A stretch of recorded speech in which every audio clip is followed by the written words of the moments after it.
chiffres prouvent que la communauté indienne est celle qui vient le plus au Canada, et ce depuis plusieurs années, par tous les visas possibles et inimaginables.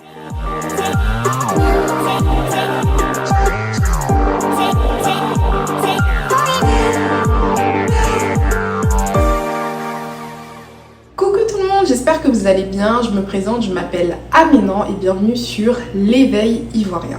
L'Éveil Ivoirien, c'est un média qui vise à traiter des sujets liés aux afrodescendants, mais comme j'ai quitté la France pour le Canada et qu'on me pose énormément de questions sur le sujet, j'ai décidé d'en parler un petit peu plus. Aujourd'hui, nous allons parler de l'hypocrisie, selon moi, liée à l'immigration au Canada.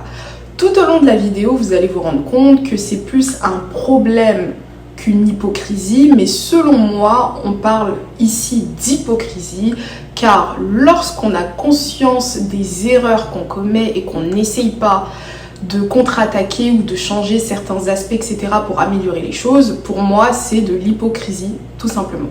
On peut s'accorder à dire que toute la planète est au courant que le Canada recherche énormément de monde. Donc le Canada dit on a besoin d'immigrants, on a besoin de travailleurs pour que nos entreprises puissent tourner correctement, pour que notre économie puisse se développer. Mais ce que le Canada va pas te dire dans les petites lignes, c'est qu'en gros, nous souhaitons tout le monde à condition que ces personnes soient de nationalité indienne. Petit disclaimer, je ne suis absolument pas raciste, je n'ai rien contre les Indiens, donc avant d'attraper ma veste, s'il vous plaît, regardez la vidéo jusqu'au bout.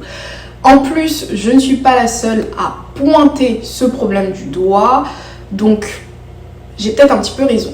Le seul vrai programme d'immigration qui ne met pas en avant la communauté indienne s'appelle la mobilité francophone. Car les Indiens n'ont malheureusement pas les compétences, car parler français c'est super méga difficile. C'est pas aussi simple que d'apprendre le français, pouvoir le maîtriser au point d'avoir le niveau de pouvoir faire une mobilité francophone dans une province hors Québec. Donc, mis à part ça, tous les programmes d'immigration sans exception favorisent cette communauté en particulier. Tous les chiffres prouvent que la communauté indienne est celle qui vient le plus au Canada, et ce depuis plusieurs années, par tous les visas possibles et inimaginables. Lorsqu'un candidat non indien se retrouve face à un candidat indien, ses chances d'obtenir le visa pour les mêmes compétences, etc. sont extrêmement faibles. Actuellement, il y a même une polémique liée à la province du Saskatchewan. Il faut savoir que dans le cadre des nominations provinciales, on se rend compte également que les candidats dits indiens sont également favorisés. Le 16 août 2023, la province du Saskatchewan a décidé de tirer plusieurs candidats au sort. Le premier point de cette polémique, c'est que sur 642 candidats sélectionnés, seulement 8 nationalités sont représentées. Tout le monde connaît l'attractivité du Canada.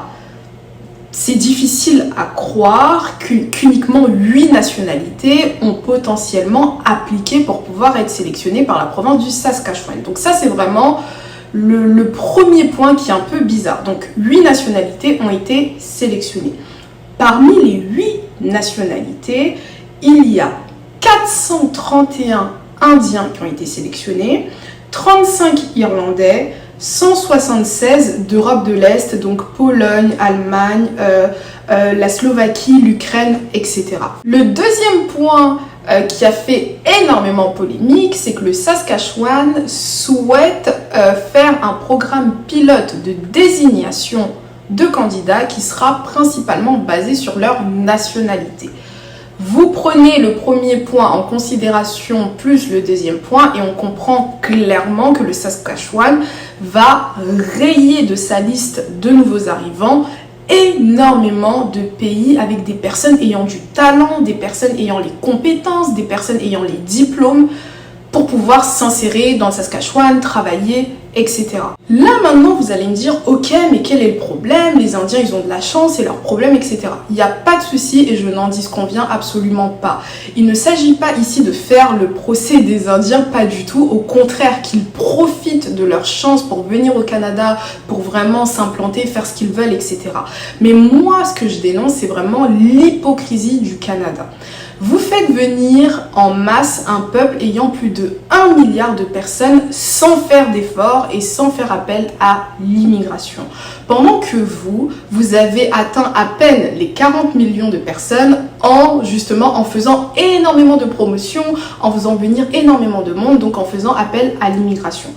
Le souci avec l'immigration, c'est qu'en fait, il faut faire venir le maximum de gens d'horizons divers et variés. Le fait de faire venir plein de personnes de différents pays, continents, etc., ça crée un melting pot qui évite le communautarisme. Et actuellement au Canada, s'il y a personne qui vous le dit, je vous le dis, mais je ne suis pas la seule à le penser, c'est super difficile, ne serait-ce que d'accéder à certains emplois si tu n'es pas indien. Et c'est vraiment une réalité. Essayez de rentrer dans l'informatique si vous n'êtes pas indien, vous allez pouvoir le faire, mais ça va être beaucoup plus compliqué. Et je suis vraiment désolée de le dire, mais faire venir autant de personnes de la même communauté, c'est super méga stupide. C'est vraiment le truc le plus bête qui puisse exister. Parce que dans tous les cas, les Indiens que vous faites venir aujourd'hui, ce sont des personnes, une fois la résidence permanente obtenue ou la nationalité, qui pourront naturellement et logiquement faire venir d'autres membres de leur famille grâce au regroupement familial. Donc, pas besoin de faire venir autant de personnes d'une même communauté, mais ouvrez les portes à plusieurs personnes de plusieurs communautés pour éviter que le Canada se transforme en Inde.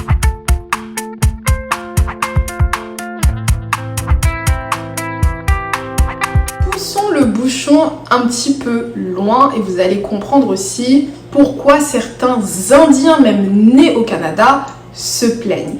En fait, il est devenu tellement simple pour les membres de cette communauté de venir au Canada, en plus avec la résidence permanente, etc., que finalement les nouveaux arrivants ne prennent plus vraiment conscience qu'il est important donc de s'intégrer, etc. Pourquoi est-ce que je vais faire l'effort de m'intégrer si lorsque j'arrive au Canada, la communauté elle est tellement puissante et importante dans le pays que j'ai tout ce que je veux en claquant des doigts? Bien évidemment, ça n'a aucun sens. Et si c'était n'importe quelle communauté, ça allait être exactement la même chose. This country is actually becoming an absolute shithole right now. We're letting in people that don't even respect the country, that actually just want to come here to benefit off of it. Jubbies used to be quite respected before, but now as a recent, because of all the international students that Trudeau, true dipshit is letting in, has caused our reputation to go down the trash. I feel how white Canadians feel. Reverse racism is a thing.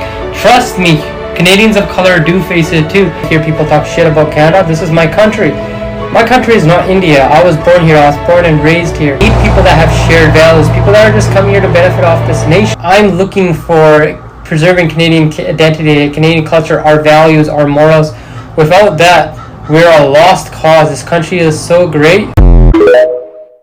Avant de conclure, je voulais vous dire que je n'étais absolument pas la seule à le penser. Il y a énormément de politiciens qui aimeraient que IRCC fasse venir des personnes d'autres horizons, etc. Pour l'instant, c'est pas le cas. Donc les amis, si vous avez la possibilité d'avoir une nationalité indienne, prenez-la avant de venir au Canada. Je vous souhaite une excellente fin de journée, fin de soirée, peu importe. Et je vous dis à la prochaine pour une prochaine vidéo. Bye bye!